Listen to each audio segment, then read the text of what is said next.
Hi everyone, this is Sivanjali from MEL. Welcome to MEL Management e-Learning. This is the International Human Resource Management course. This is totally free, full structure course with best study content available in this channel Management e-Learning. आपको quickly brief कर देती हूँ कि मैं क्या topic इसमें cover करने वाली हूँ. ऑलमोस्ट सारे इंपॉर्टेंट टॉपिक को मैंने इसमें कवर किया है. इस तरह से मैंने स्ट्रक्चर फॉर्म में इसको लेके आई हूँ. सारे आपके टॉपिक कवर हैं, तो फिर भी मैं आपको बता देती हूँ. Unit 1. In this unit, we will see the foundation, basic of international human resource management, जो मैं इस वीडियो में कवर करूंगी, जिसमें हम देखेंगे meaning, definition, concept of international human resource management. आप देख लोगे, आप कभी नहीं भूलोगे. आप पढ़ के जाओ, नहीं जाओ, आपको हमेशा याद रहेगा if you see this video. And then function of international human resource management, क्या फंक्शन है, कॉन्सेप्ट क्या है, मीनिंग क्या है, difference between domestic HRM and international HRM. फिर हम देखेंगे इंटरनेशनल ह्यूमन रिसोर्स मैनेजमेंट का model, 3 dimension of international human resource management, and then approaches. तो ये आज की वीडियो में ये सारे 6 टॉपिक मैं कवर करूंगी. यूनिट 1 को मैंने 4 लेक्चर पार्ट में डिवाइड किया है. ये लेक्चर 1 है आपका. सेकेंड लेक्चर में इसमें देखेंगे चैलेंजेस क्या है, development leading to international human resource management perspective देखेंगे. फिर हम देखेंगे थर्ड लेक्चर में हम देखेंगे हमारा role and activity of international human resource management. And then in fourth lecture we will see the international human resource planning plus organisational structure. तो ये एक यूनिट 1 का पूरा आपको मैंने टॉपिक बताया है. ओके, तो I am going to start the unit 1 lecture 1. Okay, this is the first lecture of international human resource management, जिसमें हम यूनिट 1 का इंटरनेशनल ह्यूमन रिसोर्स मैनेजमेंट का फाउंडेशन कवर करेंगे. Okay, this all topic I am going to cover in this video lecture. तो आप लोग ध्यान से सुनो इसको. ये इस टॉपिक से क्वेश्चंस आने ही आने हैं, क्योंकि यूनिट 1 से तो आते हैं, और ये तो फाउंडेशन बेसिक टॉपिक सारे मैंने इसमें कवर किया हुआ है, और बहुत ही इजी लैंग्वेज में कवर किया है. बहुत ही 100% कॉन्सेप्ट है इसमें. तो आप प्लीज इसको अच्छे से सुनो, फिर आपको कहीं से भी कुछ भी पढ़ने की जरूरत ही नहीं पड़ेगी. What is international human resource management? आपका जो पेपर आता है, सबसे पहले कहीं ना कहीं क्वेश्चन सब्जेक्टिव में आपको इंटरनेशनल ह्यूमन रिसोर्स मैनेजमेंट को डिफाइन करना होता है. रटने की बिल्कुल जरूरत नहीं है, समझ लो. International human resource management is the combination of 2 word. 2 words इसको बनाया गया है, international plus human resource management. अब इसको इंटरनेशनल क्यों बोलते हैं? इंटरनेशनल का क्या मतलब होता है? That means involvement of more than one nation is called international. जहाँ पे मोर देन वन नेशन का इन्वॉल्वमेंट हो गया, वो इंटरनेशनल हो गया. ह्यूमन रिसोर्स मैनेजमेंट क्या होता है? ह्यूमन रिसोर्स किसका पार्ट है? एक मैनेजमेंट का पार्ट है, फंक्शन है एक मैनेजमेंट का, जहाँ पे एचआर डिपार्टमेंट, कौन सा डिपार्टमेंट इसको मैनेज करता है? तो एचआर डिपार्टमेंट मैनेज करता है अपने एम्प्लॉयज को, ह्यूमन रिसोर्स को, या फिर आप कह सकते हो वर्क फोर्स को, या आप टैलेंट कहते हैं, अभी के टाइम में टैलेंट कहते हैं, पीपल्स कहते हैं. कहाँ पे मैनेज करता है? At the work place. क्यों करता है? In order to maximise the employ performance, to achieve the organisational goal and objective. ठीक है, that is called the human resource management. फिर से मैं बोल रही हूँ, human resource management is the part of management, function of management, where the HR department manage the human resource, in bracket talent, workforce, people आप लिख सकते हो, या एमसीक्यूज में आएंगे तो आप कंफ्यूज नहीं होना. ह्यूमन रिसोर्स के जगह पे पीपल, टैलेंट, वर्कफोर्स भी रहता है. कहाँ पे मैनेज करते हैं? At the work place, in order to maximise the employ performance. क्यों इतना एक्टिविटी किया जाता है, क्यों इतना रिसोर्स उसमें लगाया जाता है ह्यूमन रिसोर्स मैनेजमेंट में? To maximise the employ performance, employ के परफॉर्मेंस को मैक्सिमाइज करने के लिए, और ऑर्गेनाइजेशनल का जो भी गोल है, ऑब्जेक्टिव है, उसको अचीव करने के लिए, कॉम्पिटिटिव एडवांटेज गेन करने के लिए. तो that is called the human resource management. जब हम human resource management international level पे करते हैं, तो that is called international human resource management, where we managing our human resource at international level. ठीक है, आगे आपको और भी क्लियर होगा. International human resource management can defined as a set of activity that means all HR activity, जिसमें आपका recruitment, selection, training, development, compensation, separation सब आ जाता है. set of activity targeting the human resource management, or by which set of activity we are managing the human resource management at the international level. ठीक है, ये point भी याद रखना, managing the human resource at international level, very easy and short.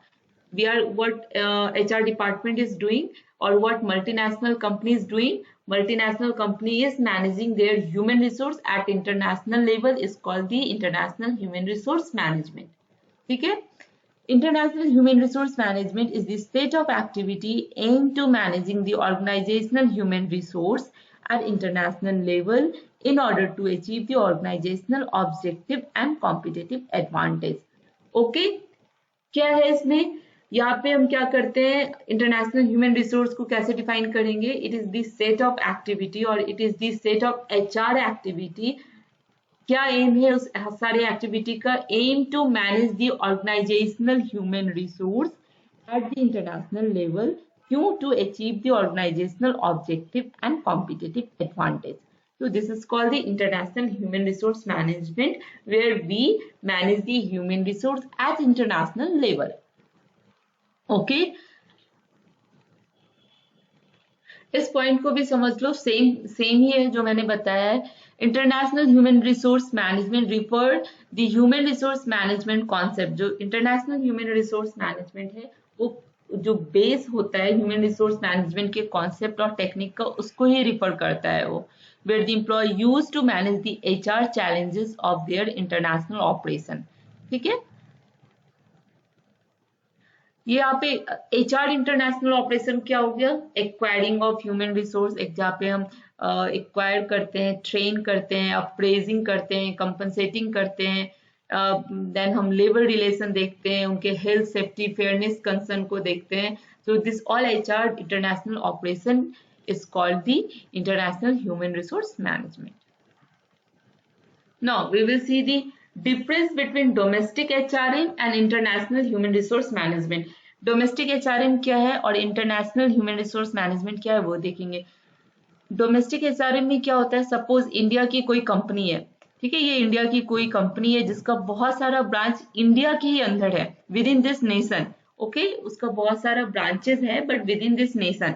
तो ये सारे branches की जो एम्प्लॉय को वो मैनेज कर रही है, ह्यूमन रिसोर्स को वो मैनेज कर रही है, is called the domestic HRM. जो भी एचआर ऑपरेशनल होता है, उनका रिक्रूटमेंट चल रहा है, सिलेक्शन चल रहा है, सेपरेशन चल रहा है, कंपनसेशन प्लानिंग चल रहा है, या जो भी उनका ट्रेनिंग एंड डेवलपमेंट चल रहा है, वो विद इन दिस नेशन चल रहा है. तो विद इन दिस नेशन अगर आपका एचआर का एक्टिविटी होता है, या कोई डोमेस्टिक लेवल की कंपनी है जिसका ब्रांच सिर्फ उसी नेशन में है, तो वो कहलाता है domestic HRM.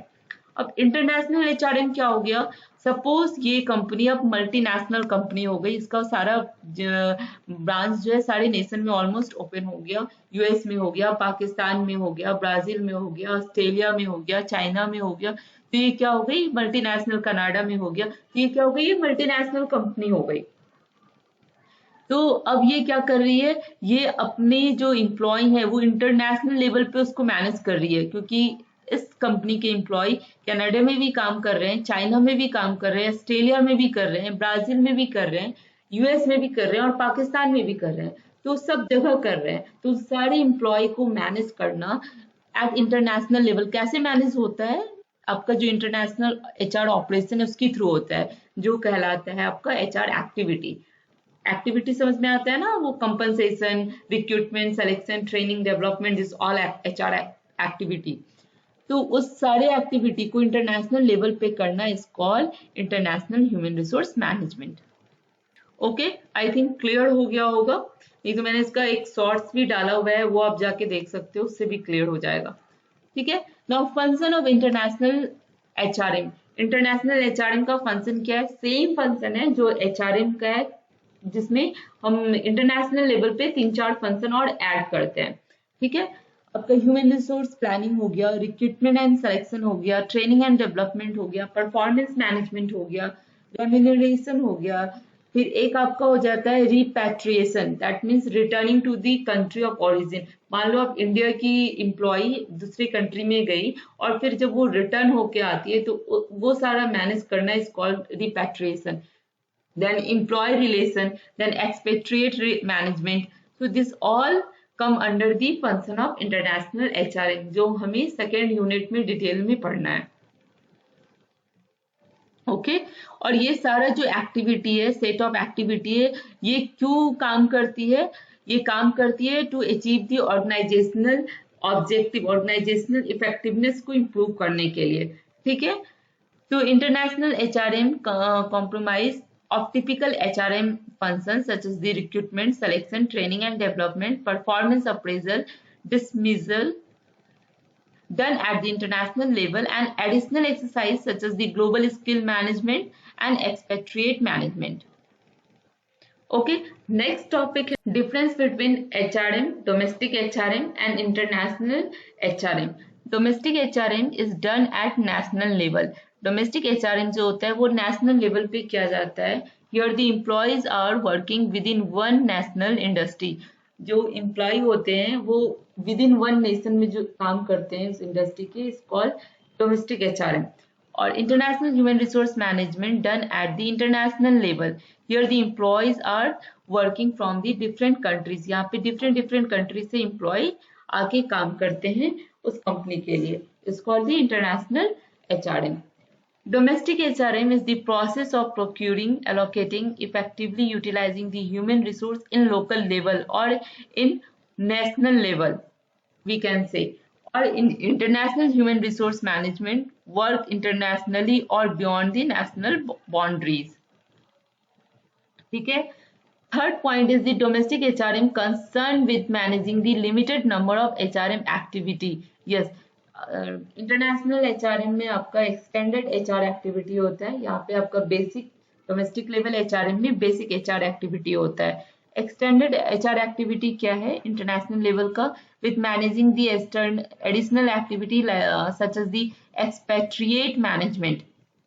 Here the international human resource management is very complicated because it is heavily affected by the external factor such as the cultural difference and institutional factor.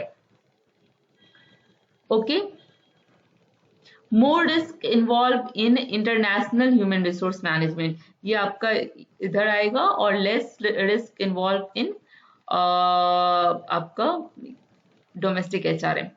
ठीक है, यहाँ पे less होगा और वहां पे more होगा, वो मैंने उल्टा लिख दिया है क्योंकि यहाँ पे क्या है, ये ज्यादा कॉम्प्लिकेटेड है ना। यहाँ पे ये आपका कल्चरल डिफरेंस हो रहा है, मोड अब नेशनल लेवल और इंटरनेशनल लेवल का पॉलिटिक्स, इकोनॉमिक्स, आपका कल्चरल, लीगल सारा उस पर इफेक्ट आ रहा है, उसको मैनेज करना है। तो more risk is involve in international human resource management and less risk is involve in domestic HRM। तो प्लीज आप ये चेक कर लेना, ये थोड़ा उल्टा हो गया है।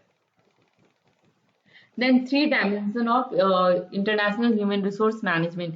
3 dimension क्या है international human resource management का? This model is given by Morgan in 1986,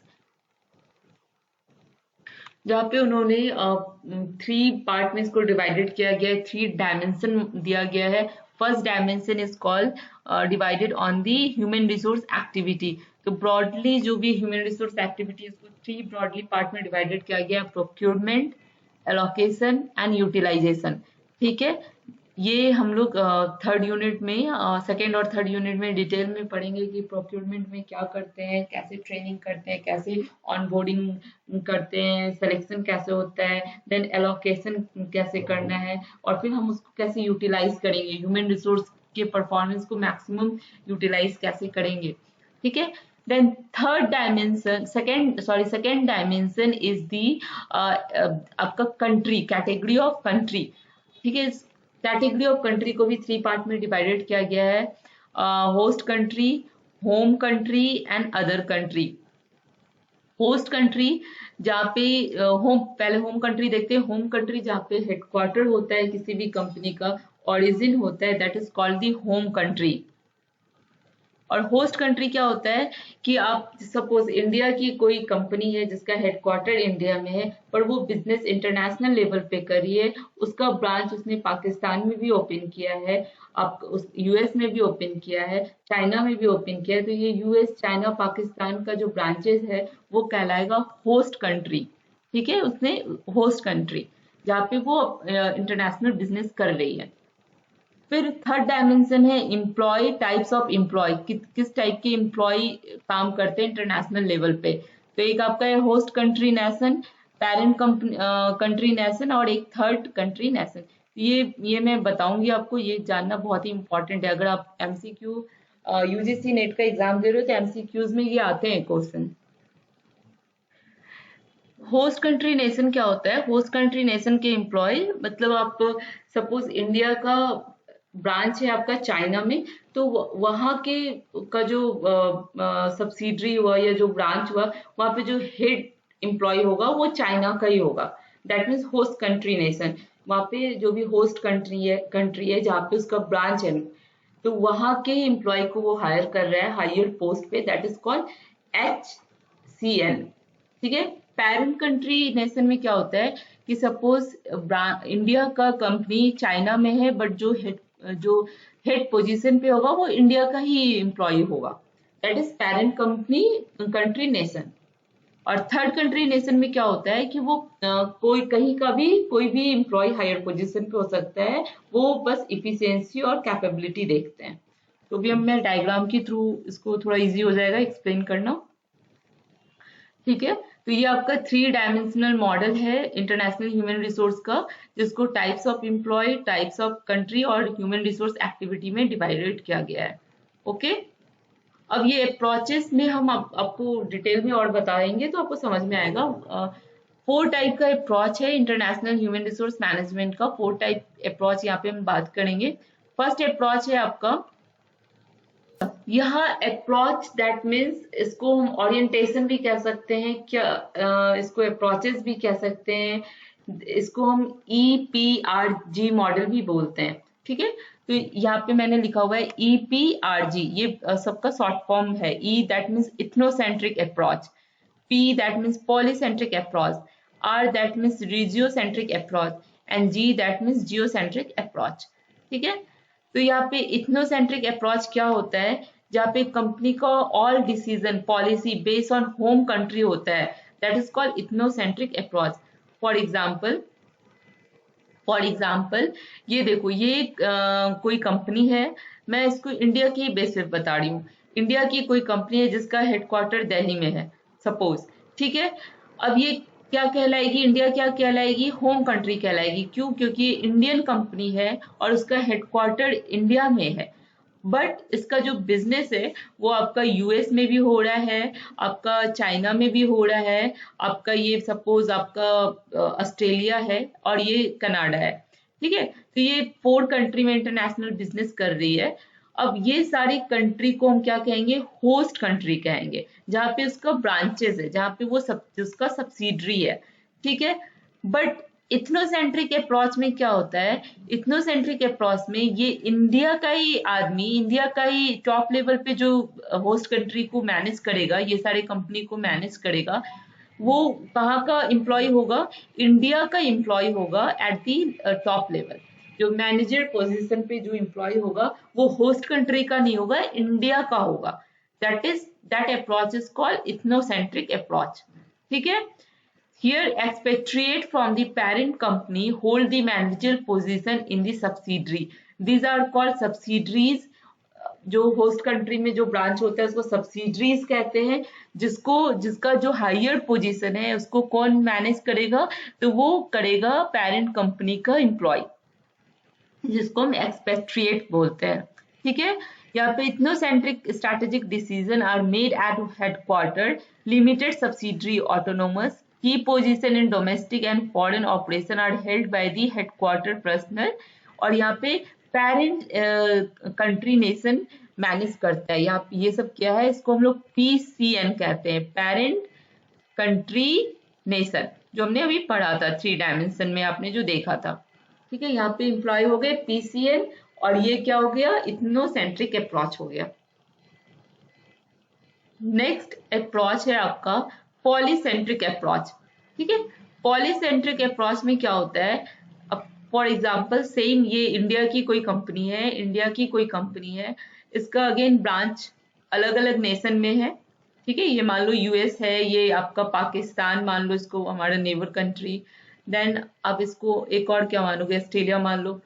तो ये सारी जो कंपनी है, कंट्री है, इसको हम लोग होस्ट कंट्री कहते हैं। क्यों? क्योंकि इंडियन कंपनी का ब्रांचेस यहाँ पे है।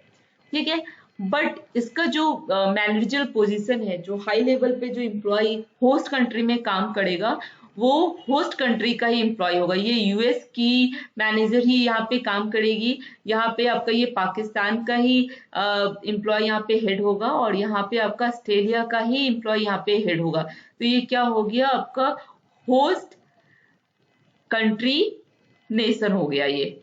ठीक है, ये क्या हो गया, होस्ट कंट्री नेशन हो गया। वो पेरेंट कंट्री नेशन था, ये यहाँ का एम्प्लॉय क्या कहलाएगा, होस्ट कंट्री नेशन कहलाएगा। Nationals of host country are recruited at the managerial position. ठीक है, नेक्स्ट अप्रोच है आपका रिजियोसेंट्रिक अप्रोच। रिजियोसेंट्रिक अप्रोच में क्या होता है कि सिमिलर कैटेगरी जो कंट्री के है, उसको एक रीजन में डिवाइडेड किया जाता है। लाइक जहाँ पे हिंदी लैंग्वेज को ज्यादा फोकस किया गया है, हिंदी जहाँ पे समझ में आती है, तो उसको एक कैटेगरी में, एक रीजन में उसको डिवाइडेड किया गया है। या जिनका डेमोग्राफिक प्रोफाइल, जिस इकोनॉमिक लेवल, डेमोग्राफिक प्रोफाइल, रहने का तौर तरीका, ये सब एक जैसा हो जिस कंट्री का, तो उस सारी कंट्री को एक रीजन में डिवाइडेड किया गया है। तो ये हो गया रीजन 1 जिसमें 3-4 कंट्री है। फिर रीजन 2 जिसमें 3-4 कंट्री है, या आप किसी भी लेवल पे डिवाइड कर सकते हो, development, under development, developing country, या on the basis of demographic, on the basis of some characteristic. तो जिस भी बेसिस पे रीजन को डिवाइडेड किया गया है, वो आपका रीजनल रिजियोसेंट्रिक अप्रोच में आ जाएगा। यहाँ पे क्या होता है, यहाँ पे जो एम्प्लॉय, जो हेड एम्प्लॉय होगा, वो बेस्ट इसी कंट्री का होगा, इसी मतलब विद इन द रीजन का होगा। Your employ are selected from the within the region that is closely resemble to the host country.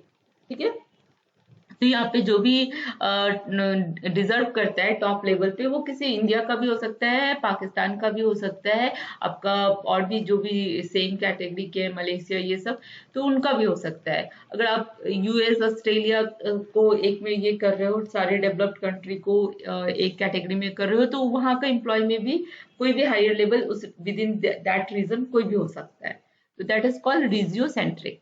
ठीक है, अभी क्या हो गया, थर्ड है हमारा geocentric, that is the world orientation भी कहते हैं, जहाँ पे पेरेंट कंपनी इंडिया की कोई कंपनी है, पूरे वर्ल्ड में उसका सब्सिडरीज है। ठीक है, अब वो क्या है, वहां पे वो कोई भी वहां उस होस्ट कंट्री में हेड पोजीशन पे अकॉर्डिंग टू देयर कैपेबिलिटी कोई भी वहां पे एम्प्लॉय जा सकता है, हेड पोजीशन पे कोई भी रिक्रूट हो सकता है। The geocentric approach of EPRG framework means a business strongly believe that it is possible to utilize one type of strategy for all country and regardless of cultural difference. ठीक है, तो यहाँ पे देखो, most suitable employee recruited for the job position irrespective of nationality. ठीक है, तो इस वीडियो में लेक्चर 1 में हमने क्या देखा, डेफिनेशन देखा, कॉन्सेप्ट देखा। हमने इसको क्या कवर किया है, डेफिनेशन कवर किया है। आपको IHRM क्लियर हो गया होगा, क्या है, किसे कहते हैं, क्या कॉन्सेप्ट है। आप डायग्राम की भी थ्रू बना सकते हो, बता सकते हो अपने आंसर शीट में। देन फंक्शन ऑफ HRM देखा, difference between domestic HRM and international HRM, 3 dimension of HRM and the approaches of HRM, international HRM। Okay, next हमारा जो वीडियो लेक्चर में जो अपलोड कर रही हूँ, वो आपका developing leading to international HRM perspective है, जिसके अंदर आपका ग्लोबल टैलेंट इन्वायरमेंट आएगा। HRM is a global competitive environment, issue and challenges of international HRM, जिसमें हम ये सारे इशू को कवर करेंगे। ये आपका नेक्स्ट वीडियो लेक्चर रहेगा। थर्ड वीडियो लेक्चर आपका HR role and distinctive activity पे रहेगा। ओके, फोर्थ आपका है ऑर्गेनाइजेशनल स्ट्रक्चर एंड डेफिनेशन। फिर आपका यूनिट 2 कवर होगा, जिसमें हम देखेंगे ट्रेनिंग, डेवलपमेंट और स्टाफिंग प्रोसेस। देन आपका इंडस्ट्रियल रिलेशन यूनिट 3 में है आपका। एंड आपका जो फोर्थ यूनिट है जिसमें हम देखेंगे ग्लोबल ऑर्गेनाइजेशन स्ट्रक्चर डिटेल में, ठीक है। यूनिट फिफ्थ यूनिट में हम इमर्जिंग ट्रेंड जो भी चल रहा है इंटरनेशनल एचआरएम का, प्लस क्या इशू फेस करना पड़ रहा है मल्टीनेशनल कंपनी को इस टाइम में, वो सारा चीज देखेंगे। कॉर्पोरेट सोशल रिस्पॉन्सिबिलिटी देखेंगे, प्लस हम यूजीसी नेट का एमसीक्यू रिसेंट 2-3 इयर्स का देखेंगे, और इम्पोर्टेंट क्वेश्चन जो भी कॉमर्स और मैनेजमेंट स्टूडेंट का बनता है फॉर उनके एग्जाम के पर्पज से कि वो अच्छे स्कोर कर सके, उस पर भी हम फोकस करेंगे। ओके, तो ये आपका पूरा complete international human resource management का कोर्स आ रहा है आपके मैनेजमेंट ई लर्निंग चैनल पे। तो आपने अगर चैनल को सब्सक्राइब नहीं किया है तो प्लीज आप चैनल को सब्सक्राइब कीजिए, बेल आइकन को जरूर क्लिक कीजिएगा, क्योंकि ये सारे वीडियो अपलोड होने वाले हैं तो आपको डिटेल आइडिया, नोटिफिकेशन एक्चुअली मिलेगा। और अगर आपको कोई भी क्वेरी है या कोई टॉपिक है जो आप मुझसे पढ़ना चाहते हो, मेरी टीचिंग स्टाइल अच्छी लग रही हो, मुझसे पढ़ना चाह रहे हो, तो प्लीज आप मुझे कमेंट सेक्शन में बताओ, मैं बिल्कुल इस टॉपिक पे काम करूंगी। Okay, thank you for watching, all the best for your exam.